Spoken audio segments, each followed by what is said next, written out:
Halo teman-teman, apa kabar? Semoga keadaan kalian baik-baik saja. Hari ini saya ingin membahas suatu topik yang menarik, yaitu kleptomania. Beberapa waktu yang lalu, kita sempat dihebohkan oleh sebuah kasus pencurian yang terjadi di sebuah minimarket yang pelakunya adalah seorang ibu-ibu. Ibu-ibu ini diketahui mengendarai sebuah mobil mewah dan menjadi pertanyaan banyak orang ketika ibu ini yang kelihatannya kaya kok bisa mencuri. Apakah dia tidak mampu membayar barang yang dia ambil atau ada faktor lain? Dan kemudian akhir dari kejadian ini adalah ibu ini akhirnya berdamai dengan pegawai Alfamart. Ya, seperti kita ketahui bahwa pada saat kejadian itu ibu ini sempat divideokan dan kemudian menjadi viral video ini. Dan kita ketahui bahwa sebenarnya video ini hanya untuk internal pegawai Alfamart saja. Tidak tahu bagaimana video ini bisa menyebar dan menjadi viral. Tentu saja buat ibu ini hal itu membuat malu dirinya, apalagi diperlihatkan wajahnya dan sebagainya. Dan kenapa endingnya itu menjadi kedua belah pihak saling memahami? Karena dari pihak keluarga sendiri menyatakan bahwa ibu ini mengidap sebuah kelainan yang disebut dengan kleptomania. Menurut saya pribadi, pilihan untuk berdamai adalah pilihan yang paling tepat untuk kedua belah pihak. Meskipun mungkin banyak orang, termasuk Anda yang melihat video ini, akan memilih untuk memenjarakan ibu tersebut karena sebuah tindakan kriminal, yaitu pencurian. Tetapi buat saya pribadi, karena ini berkaitan dengan sebuah kelainan atau penyakit, kita bisa anggap seperti itu, yaitu kleptomania, pilihan untuk berdamai menjadi pilihan yang paling baik. Dalam pengertian, setelah kejadian itu, semoga ibu ini bisa direhabilitasi. Nah, kenapa ini menjadi menarik? Karena saya sendiri pernah mengalami kejadian yang mirip seperti ini. Menjadi pertanyaan adalah, apakah kejadian yang saya alami itu bisa dikategorikan sebagai kelainan kleptomania? Mari kita lihat pengertian menurut website kampuspsikologi.com. Jadi menurut website ini, kleptomania itu adalah suatu kondisi yang ditandai dengan keinginan untuk mencuri yang tidak tertahankan. Orang yang mengalami kondisi ini itu akan mencuri barang yang tidak mereka butuhkan, yang sebenarnya mampu mereka beli. Nilainya sedikit atau tidak ada nilai sama sekali dari barang tersebut. Nah, pada saat itu yang kita lihat kasusnya adalah ibu itu mengambil beberapa coklat dan katanya tidak secara sadar beliau masukkan itu ke dalam tas. Nah, dari kasus itu, apakah barang itu tidak mampu dia beli? Tentu saja dia mampu, karena dia orang kaya. Nah, kejadiannya ternyata bukan hanya benda yang mempunyai nilai, kadang benda yang tidak bernilai pun juga akan diambil orang yang mengalami kleptomania ini. Nah, situasinya adalah orang seperti ini itu mengalami ketegangan, dan cara untuk menyelesaikan itu adalah dengan mencuri, dengan mengambil barang. Nah, dan menurut website ini, hal yang sering terjadi itu pada masa remaja, terutama kaum wanita. Dari sebuah studi klinis menyatakan bahwa 68% penderitanya itu telah ditangkap karena mencuri. Sementara lebih dari 20%-nya itu dihukum dan ditahan. Bagaimana dengan kasus di Indonesia? Pernah terjadi pelakunya itu adalah anak yang berusia 8 tahun. Tetapi dia tidak ditahan, melainkan direhabilitasi. Nah, sekarang kita lihat tanda atau gejalanya. Menurut American Psychiatric Association, ini masih menurut website yang sama, kleptomania itu ditandai dengan ketidakmampuan berulang untuk menahan keinginan mencuri. Jadi mereka melepaskan ketegangan dan kecemasannya itu dengan cara mencuri. Setelah mereka mencuri, perasaan mereka menjadi lega, merasa puas, dan bahkan senang. Tetapi dengan catatan seperti ini.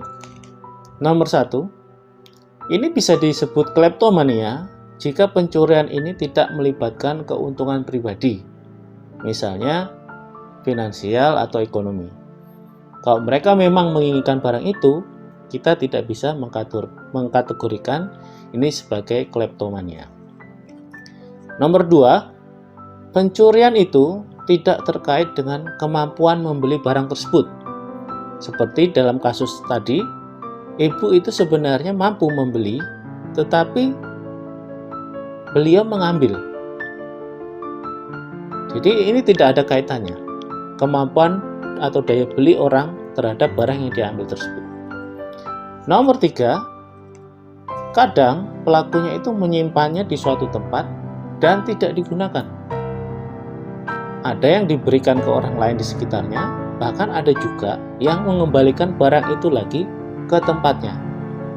Nah, di sini kita lihat bahwa orang tersebut hanya ingin mengambil, sehingga perasaan tegang dan cemas itu menjadi hilang setelah dia mencuri itu. Nomor 4, pencurian itu dilakukan secara spontan atau tidak dilakukan dengan perencanaan yang rumit. Seperti kita ketahui, biasanya tindak kriminal pencurian itu dilakukan melalui perencanaan yang rumit sebelum mereka melakukan itu. Nah, jadi sekarang kita bisa melihat ada 4 faktor kenapa itu bisa dikategorikan sebagai kleptomania.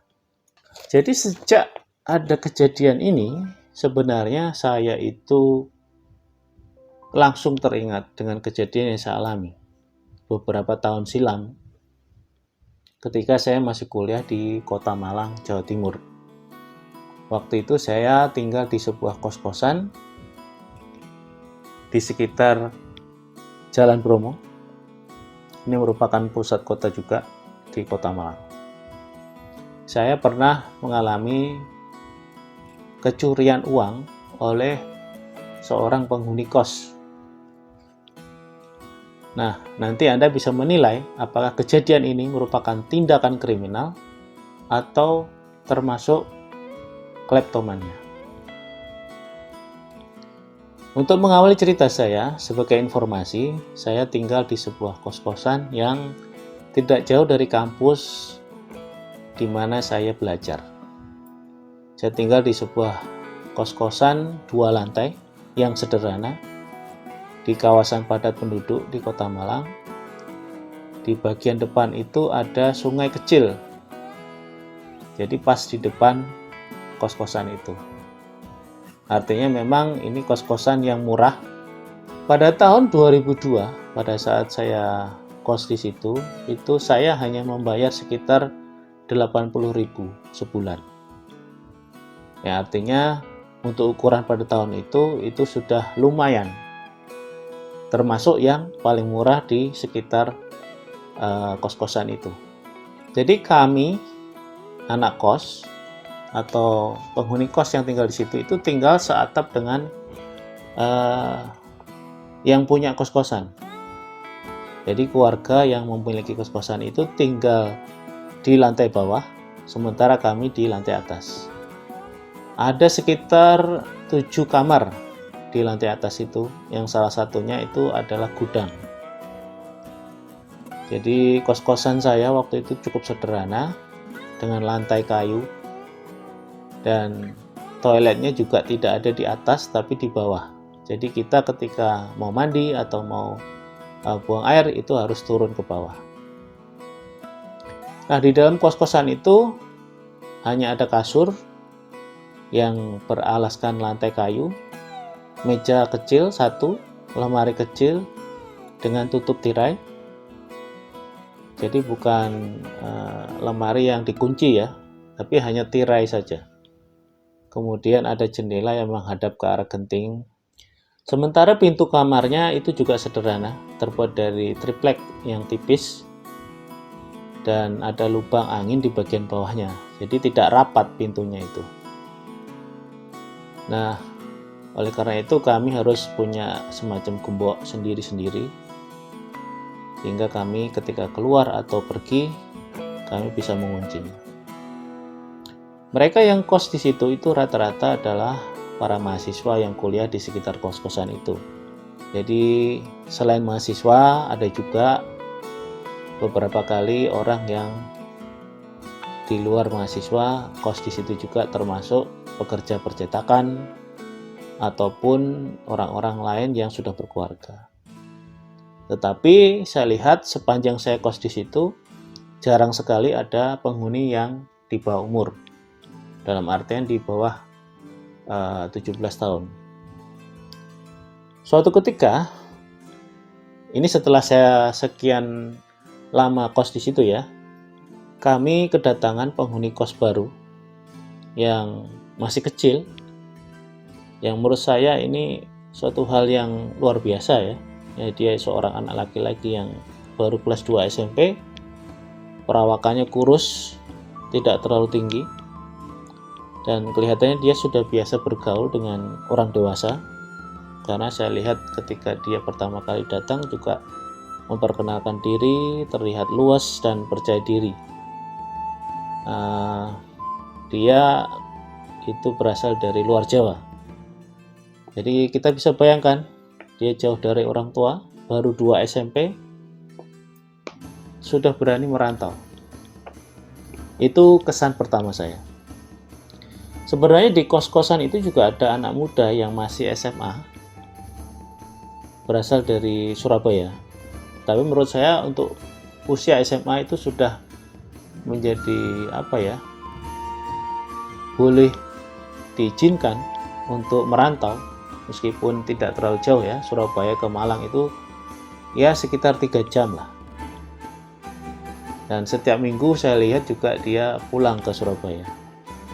Tetapi untuk anak ini yang masih SMP, buat saya itu sangat riskan.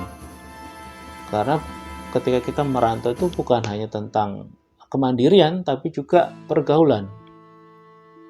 Apakah dia bisa bergaul dengan baik dengan situasi